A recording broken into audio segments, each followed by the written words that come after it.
It is time for another edition of everydAI peer reviews, where I go through other topics that I've talked about in videos in the past month and either clarify or correct or further explain things that you guys mentioned in the comments. So I'm gonna try to get this done before my laptop battery dies. I'm at 5%, so let's do this.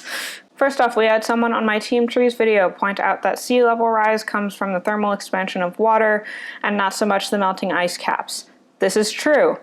The main reason why I didn't address it was because that wasn't really the point of the video. To make a larger point about Team Trees, I think it's a great initiative.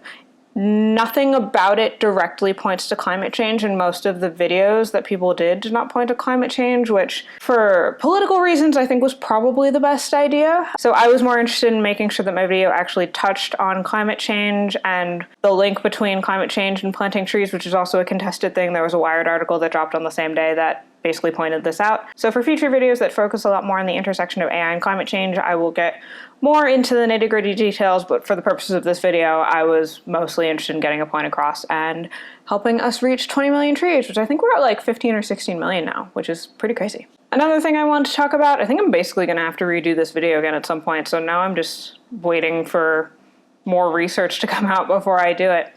There was a Wired article that dropped, I think, last month. There was a study that some researchers at Penn State did that pointed to the YouTube algorithm potentially not actually radicalizing people, which is what the video How Algorithms Radicalize was basically focused on as the main example. Their claim is that these aren't fringe channels that people are being explicitly directed to by the algorithm, but that these are the new mainstream channels, and therefore the recommendation system isn't pushing people towards it any more than it would push people towards other mainstream channels.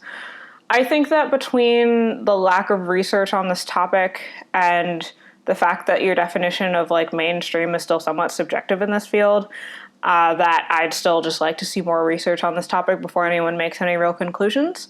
Ideally, that research would actually come from Google, but I don't see that happening anytime soon. So we'll wait and see. I will probably end up remaking this video sometime next year once more stuff starts coming up about it.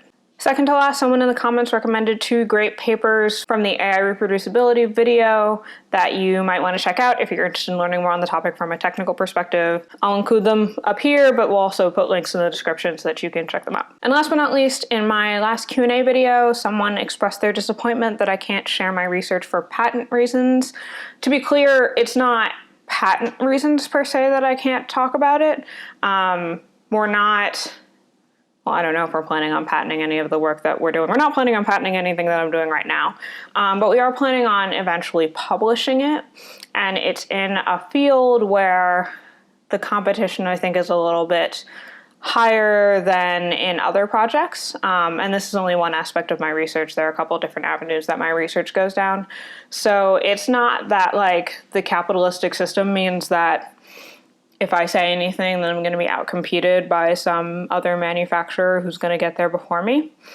It's the fact that just all of this is unpublished and it's also all in progress, and it's probably not going to get published for, fingers crossed, another like year or two, because we're just still doing the experiments. So I don't want to say anything now because I know that we're still in the early stages of something that I think is really, really cool. And I'd like to be able to publish a paper on it. And you know, it's similar in industry. Like if I were working on something at Google that was like hush hush, I also wouldn't be able to talk about it until it was public for similar reasons. So it's not like the patent thing that makes it so that I can't talk about it. Actually, if we'd filed for patents, then I would be able to talk about it publicly because we'd already filed. It's the fact that we just haven't published the work and it's also still fairly preliminary. So like talking about it now would imply things that we haven't actually proven to be true yet and we don't know are true yet. Okay, I am at 2% battery and have also gone through all of the things that you guys pointed out in the comments section. Hopefully you guys enjoy these videos. If you don't, I guess let me know. If you do, also let me know in the comments. If there are other things that you were confused about or want clarification on or that I got wrong, definitely let me know in the comment section so that I can include them in the next video. That way everyone has all of the up-to-date information. But I'll see you next time. Bye!